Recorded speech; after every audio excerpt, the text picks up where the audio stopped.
Shalom, selamat pagi saudara yang dikasih dalam Tuhan, puji Tuhan. Pagi hari ini kembali lagi saya menyapa setiap umat Tuhan melalui program Bible and Coffee ini. Saya rindu setiap hari mengajak setiap umat Tuhan untuk tertanam dalam kebenaran firman Tuhan, untuk merenungkan setiap firman yang akan kita dengar setiap harinya.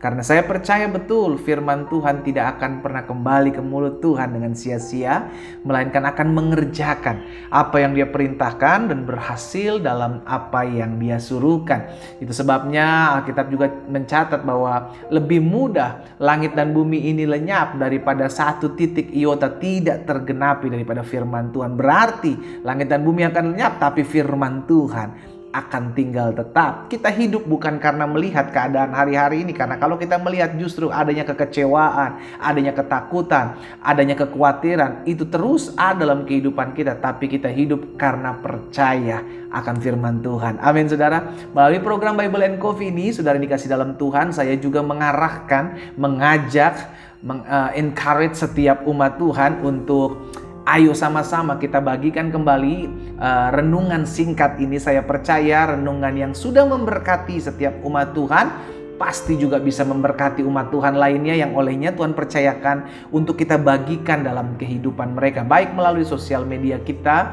melalui WhatsApp, Messenger, Facebook juga saudara dikasih dalam Tuhan. Apapun yang bisa kita buat sehingga Injil boleh tersebar, ya kan, firman Tuhan boleh didengar banyak orang, kita lakukan. Sehingga pada akhirnya kita boleh menguatkan hati umat Tuhan lainnya, memenangkan jiwa bagi nama Tuhan, dan pada akhirnya kita dipakai Tuhan untuk meluaskan kerajaan Allah di muka bumi ini. Kita berdoa, kita datang kepada Tuhan. Bapa, terima kasih buat hari yang baru. Kami mengucap syukur karena kasih karunia Tuhan, karena anugerah Tuhanlah yang menopang kami, yang memelihara kami sehingga kami boleh ada sebagaimana kami ada hari ini. Dan sebelum kami memulai segala sesuatunya, kami berdoa biar Roh Kudus mengajarkan kami terlebih dahulu dengan firman-Mu, dan kami mengerti akan setiap kebenaran yang ada, dan biarlah kebenaran ini yang memerdekakan hidup kami. Di dalam nama Tuhan Yesus Kristus kami berdoa. Haleluya. Amin, amin. Saudara dikasih dalam Tuhan, hari ini saya mau bahas atau saya mau sharing tentang asumsi. Iya kan, apa itu asumsi? Praduga atau pikiran-pikiran kita yang belum tentu benar, kenyataannya belum tentu betul apa yang akan terjadi. Tapi seringkali kita mulai berasumsi, seringkali kita mulai membesar-besarkan sesuatu hal yang padahal belum tentu terjadi. Dan seringkali iblis memakai hal ini untuk memecah belah anak-anak Tuhan melalui asumsi. Seringkali iblis memakai asumsi ini untuk membuat anak-anak Tuhan lemah dan kehilangan iman. Dan hal ini pernah terjadi dalam kehidupan Bani Amon, saudaraku. Lihat dalam 1 Tawarik pasal 19 ayat 1 sampai ayat 3. 1 Tawarik pasal 19 ayat 1 sampai dengan ayat 3. Firman Tuhan katakan demikian. Sesudah itu matilah Nahas. Siapa Nahas? Raja Bani Amon. Lalu anaknya Nahas menjadi raja menggantikan dia, namanya Hanun. Iya kan, ayat 2. Lalu berkatalah Daud, lihat saudara, ini perkataan Daud, aku akan menunjukkan persahabatan kepada Hanun bin Nahas, anak daripada Nahas, raja Bani Amon yang sekarang menjadi raja menggantikan ayahnya, namanya Hanun. Daud bilang, aku akan menunjukkan persahabatan kepada Hanun bin Nahas, sebab ayahnya telah menunjukkan persahabatan kepadaku. Sebab itu Daud mengirim utusan untuk menyampaikan pesan turut berduka cita kepadanya karena kematian ayahnya. Tetapi perhatikan saudara, ketika pegawai-pegawai Daud sampai ke negeri Bani Amon itu kepada Hanun untuk menyampaikan pesan turut berduka cita kepadanya, berkatalah pemuka-pemuka Bani Amon itu kepada Hanun. Jadi ada pemuka-pemuka Bani Amon, orang-orang penting di Bani Amon itu ngomong sama Hanun, pengganti raja ini, anaknya, apakah menurut anggapanmu Daud hendak menghormati ayahmu? Karena ia telah mengutus kepadamu orang-orang yang menyampaikan pesan turut berduka cita. Bukankah dengan maksud untuk menyelidiki, untuk mengintai dan menghancurkan negeri ini? Maka pegawai-pegawai datang kepadamu. Lihat saudara, Jadi benarlah apa yang dikatakan firman Tuhan, pergaulan yang buruk merusak kebiasaan yang baik. Hanun diprovokasi dengan asumsi daripada apa? Pemuka-pemuka Bani Amon.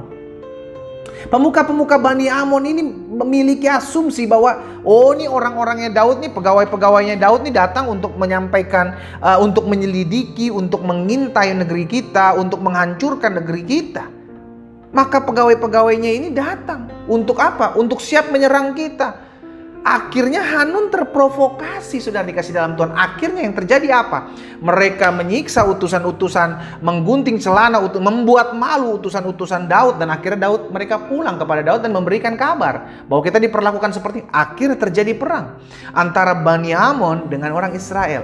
Dimulai dari apa? Dari asumsi, dari perkiraan-perkiraan yang belum tentu benar.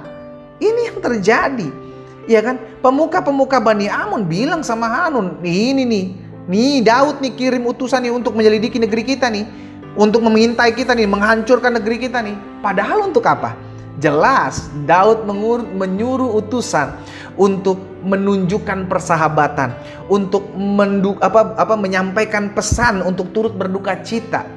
Kenyataannya, saudara dikasih dalam Tuhan, Daud bermaksud baik. Tapi seringkali maksud baik seseorang dianggap jahat oleh karena pemikiran-pemikiran yang busuk, pemikiran-pemikiran yang jahat. Itulah yang disebut dengan asumsi. Sesuatu yang belum tentu benar, kita mulai memprediksi. Jangan-jangan laki gue selingkuh nih. Bener kan, setiap malam dia lihat-lihat chat, setiap malam dia WhatsApp ketawa-ketawa. Dia mulai berasumsi, bener nih istri gue kayaknya selingkuh nih sama mantannya nih. Setiap kali gue teleponnya dia nggak mau kasih tunjuk nih. Saudara dikasih dalam Tuhan, hati-hati dengan asumsi.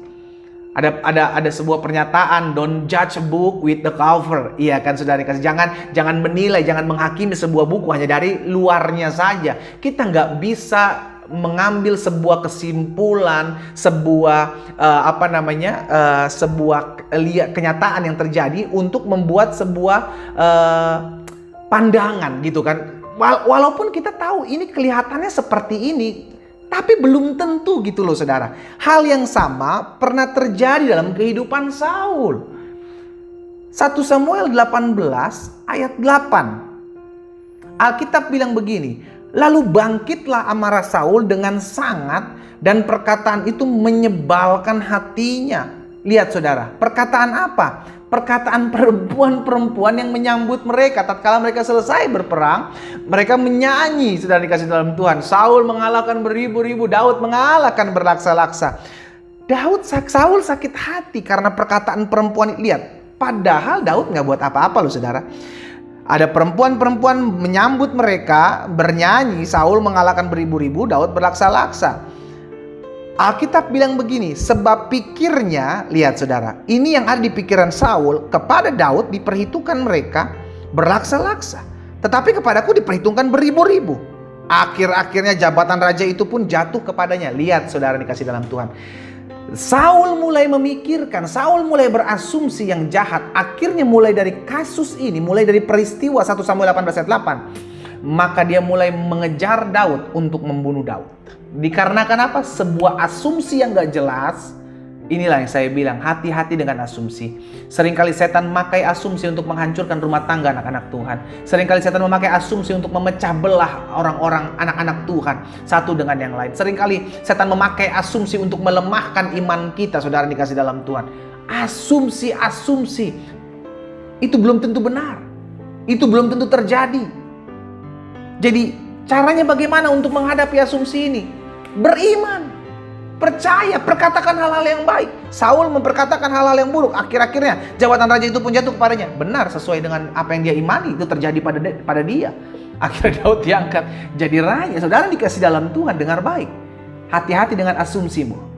Sesuatu yang belum tentu terjadi, jangan kau perkirakan sehingga akhirnya kau mulai beranggapan bahwa itu akan terjadi. Hati-hati dengan asumsimu. Hati-hati dengan asumsimu. Karena asumsi seringkali menghancurkan iman anak-anak Tuhan. Asumsi seringkali membawa perpecahan. Asumsi seringkali membawa pertikaian.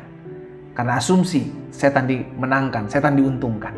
Hari ini kita mau patahkan setiap asumsi. Apapun yang belum jelas, kita doakan. Jangan berasumsi, kita doakan. Biar Tuhan yang singkapkan, Tuhan yang nyatakan. Sehingga terlihat nyata apa yang menjadi kebenarannya. Amin. Kita berdoa saudara dikasih dalam Tuhan. Bapa, terima kasih buat kebenaran firman-Mu. Hari ini kami diberkati oleh kebenaran firman Tuhan yang dahsyat. Mengingatkan kami bahwa asumsi adalah suatu hal yang membingungkan kami. Yang akhirnya kami kehilangan iman. Yang akhirnya terjadi perpecahan antara kami dengan yang lain. Anak-anak Tuhan lainnya. Hari ini jika ada umat Tuhan yang mulai berasumsi, pikiran-pikiran yang tidak jelas, pikiran-pikiran yang menakuti dirinya sendiri, pikiran-pikiran yang memecah belah satu dengan yang lain, yang memecah belah rumah tangga, aku berdoa dalam nama Yesus dipatahkan kuasanya. Biar Tuhan nyatakan apa yang benar, apa yang menjadi kebenaran yang ada, sehingga mulai hari ini kami tidak mau berasumsi, kami tidak mau berpikir sesuatu yang belum tentu terjadi dalam hidup kami, tapi kami mau doakan apa yang akan terjadi biar kuasa dan kehendak Allah yang nyatakan atas hidup kami. Terima kasih Tuhan buat firman-Mu. Di dalam nama Tuhan Yesus kami berdoa. Haleluya. Amin, amin. Kita nikmati kopi kita saudara. Haleluya. Stop berasumsi sebelum engkau melihat nyataan yang ada. Karena asumsi hanya akan membuat kita bingung dan membuat kita terpecah-pecah. Dan kita sedang menguntungkan iblis ketika kita mulai berasumsi hal-hal yang buruk. Tuhan Yesus memberkati kita semua. Shalom, shalom.